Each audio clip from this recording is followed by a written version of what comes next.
आज हम परमपिता परमात्मा की सेवा में महत्वपूर्ण अंग बनकर पूरे विश्व में परमात्म संदेश पहुंचाने वाली व लोगों के जीवनों में सकारात्मक ऊर्जा लाने का कार्य करने वाली परमपिता परमात्मा शिव की वाणी हम सभी की प्यारी शिवानी दीदी जी का एक विशेष अनुभव आप सभी के साथ शेयर करने जा रहे हैं। शिवानी दीदी हमारे प्रजापिता ब्रह्मा कुमारी ईश्वरीय विश्वविद्यालय की वो शान है जो पूरे विश्व की सेवा के लिए विख्यात है।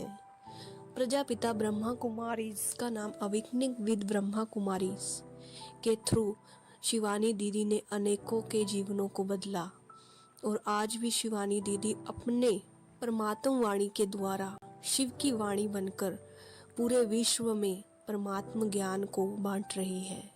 शिवानी दीदी जी बताते हैं कि कैसे परमात्मा उनमें हर पल सेवा में रहने के लिए विशेष एनर्जी भरते रहते हैं। परमात्म सेवा के लिए सेवा अर्थ शिवानी दीदी जी को देश और विदेशों की यात्रा आए दिन करनी पड़ती है। शिवानी दीदी जी किसी भी प्रोग्राम में किसी भी सेंटर पर सेवा के लिए जाती है। हर पल सदा ही शिवानी दीदी जी परमपिता परमात्मा शिव बाबा को सदा अपने साथ रखते हैं और सदा उनकी शिक्षाओं को अपने जीवन थ्रू हम सभी को उत्साहित करते हैं ताकि हम भी अपने जीवनों को ऐसे परमपिता परमात्मा के दिखाए गए रास्ते पर चलकर अपना जीवन एक महान जीवन बनाए। दीदी जी बताते हैं एक बार उनको फॉरेन कंट्री में किसी विशेष प्रोग्राम के लिए जाना था। प्रोग्राम बहुत ही बड़े लेवल पे था और परमात्म सेवा के लिए बहुत ही बड़ा और अच्छा मौका था जहाँ पे शिवानी दीदी जी के थ्रू परमात्म सेवा बहुत ही ज़्यादा आत्माओं की हो सकती थी। इसीलिए शिवानी दीदी को वहाँ पर पहुँचना बहुत ही ज़रूरी था। दीदी जी प्रोग्राम में जाने के लिए सेंटर से निकल चुकी थी और एयरपोर्ट पर पहुंच गई। एयरपोर्ट पर जाते ही दीदी जी ने अपना टिकट वगैरह चेक कराया और सारी जो भी फॉर्मेलिटीज़ होती है सभी एयरपोर्ट पे वो सारी फॉर्मेलिटीज़ कराई और फ़्लाइट का वेट करने लगे। फ़्लाइट का वेट करते हुए कम से कम 30 मिनट ओवर यानी ज़्यादा हो चुके थे लेकिन फ़्लाइट आई ही नहीं, परंतु फिर भी फ़्लाइट लेट है ये समझकर वहाँ पे वेट करते रहे।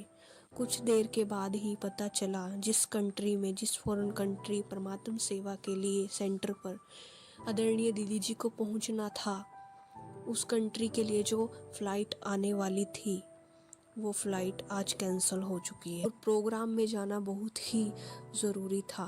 तो दीदी जी सोचने लगे कि बाबा आज का प्रोग्राम बहुत महत्वपूर्ण है और आज की फ़्लाइट कैंसिल हो गई है, परंतु दीदी जी और कुछ ना सोचते हुए बाबा से यही कहने लगी कि बाबा अगर आप वहाँ सेवा आज नहीं कराना चाहते तो कोई बात नहीं, इसमें भी कोई ना कोई कल्याण होगा, लेकिन आपके बच्चों ने वहाँ पर बहुत ही बड़ा अरेंजमेंट किया हुआ है और आज की सेवा के लिए बहुत बड़े बड़े चीफ गेस्ट वहाँ पे आमंत्रित हैं, तो वो सभी को कैसा लगेगा बाबा, आज की सेवा तो वहाँ होनी ही चाहिए।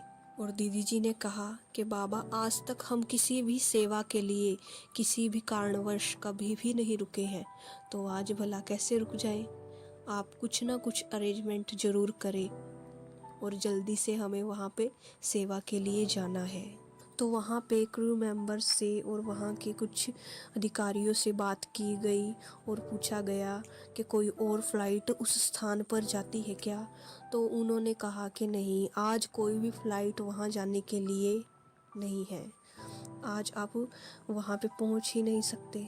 परंतु दीदी जी फिर भी बाबा को मन ही मन यही बोल रहे थे कि बाबा आज हमें प्रोग्राम में पहुंचना ज़रूरी है। फिर दीदी जी ने मन ही मन बाबा से बात की और कहा बाबा अभी प्रोग्राम में 5 घंटे बचते हैं और हमारा जाने का रास्ता भी 4 से 5 घंटे का ही है, बाबा कुछ ना कुछ अरेंजमेंट करें और हमें आधे घंटे तक ज़रूर कोई ना कोई अरेंजमेंट करके दे ताकि हम समय से वहाँ पर पहुँच जाए। तभी वहाँ के कुछ अधिकारी दीदी जी के पास आते हैं और कहते हैं कि आज आपका जाना मुश्किल है, आप यहाँ पे वेट कर रहे हैं, आप वेट करके अपना समय खराब कर रही हैं। लेकिन फिर भी दीदी वहाँ पे वेट करती रही और मन ही मन बाबा को याद करती रही और मन में था कि आज बहुत महत्वपूर्ण सेवा वहाँ पर होनी है और बाबा ये सेवा कराएंगे ही कराएंगे। समय बीत रहा था, 4.5 घंटे अभी बाकी थे, आधा घंटा बीत चुका था और दीदी ने कहा, बाबा मैंने आपसे कहा था कि मुझे आधे घंटे तक कोई ना कोई अरेंजमेंट ज़रूर करके दे। और जैसे ही आधा घंटा पूरा हुआ तभी वहाँ से दोबारा एक स्टाफ मेंबर दीदी के पास आते हैं और कहते हैं, दीदी अभी अभी एक फ़्लाइट जो कि उस स्थान से होकर जाएगी वो यहाँ पहुँचने वाली है, क्या हम आपका पूरा टिकट वगैरह सब उसमें कर दें।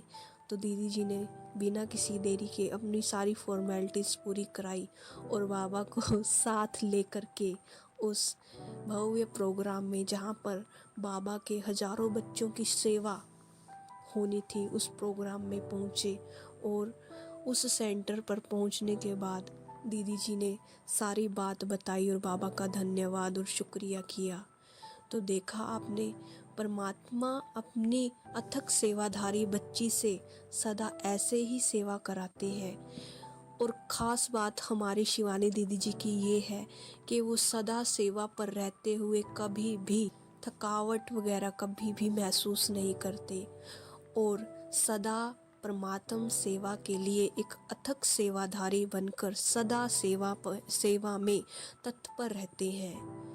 तभी तो परमपिता परमात्मा ने उस आत्मा को चुना जो सदा परमात्म सेवा में ज्ञान गंगा बनकर पूरे विश्व में बहती जा रही है। आज शिवानी दीदी जी को पूरे विश्व के लोग प्रजापिता ब्रह्मा कुमारीज की एक वैल्यू टीचर के रूप में जानते हैं। ऐसे ही हम सभी की दुआ, हम सभी की प्रार्थना है, सदा हष्ट पुष्ट और स्वस्थ हमारी शिवानी दीदी जी पूरे विश्व में हमारे परमपिता परमात्मा के द्वारा दिखाए गए मार्ग पर सर्व आत्माओं को चलाने का कार्य ऐसे ही करती रहे। ओम शांति।